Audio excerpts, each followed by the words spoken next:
Энэ бүх новшийн зүйл цагаан сарын яг дараахан болсон юм. Хөдөө байдаг ах эгч нартайгаа залгоод хотод шинийн дүрэнд ирсэн. Гэртээ хийх юмгүй удаа сууж байлаа.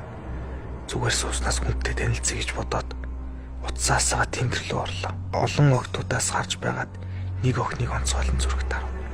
Тэгсэн тэр надад харин эхлээд зүрх дарсан байсан юм байл л дээ. Тэгэд бид хоёр 7 хоног шатлсан. Би биэндээ их таалагдсан л та. Тэгээд нэг өдөр кофе шопт болцоор болсон юм.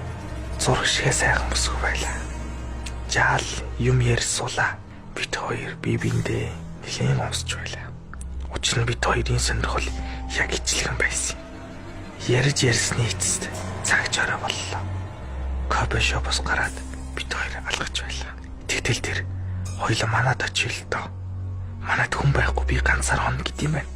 Танах хааны юм гэж асуусан чинь манайх цай 16-ын цэргийн оршуулгын хажууд гэдэм байх. Би чихэнтэй хайж байсан болохоор дуртай юм болохоор тийгээд хамж гарвал түүнийг дагаад алгаад л байлаа. Урд нь хизээч явж байгаагүй санийн газруудаар алгаж байлаа. Эцэст нь түүнийг гэргийнх нэгэн газар орж ирв. Ороод сууж байтал тэр ус буцалгаад дүрдэг цай хийгээд өгөв. Баярлаа гэд амсдал хүсэн цай хөвгөтөн байлаа. Би гайхаад юу вэ гэж бодоод айжглав. Тэр юу ч дууралгүй нойлын өрөөрөө оров. Би түүнийг нойлд орох зур түүний шинжих гээд альт гэрийг нь харж байтал нэгэн зүйл нүдэнд тосов. Би нүдэндээ ч итгэсэнгүй. Жидний ширээн дээр альсалсан тал банан байв.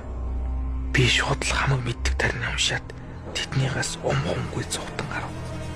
Би гүгээд л байлаа. Нэлийн гүйж байгаа тэдний байр руу эргэж хардал тэр балкон дээрээс намайг харж байсан юм. Энэ цагаас хойш тийм дээрээр охинтой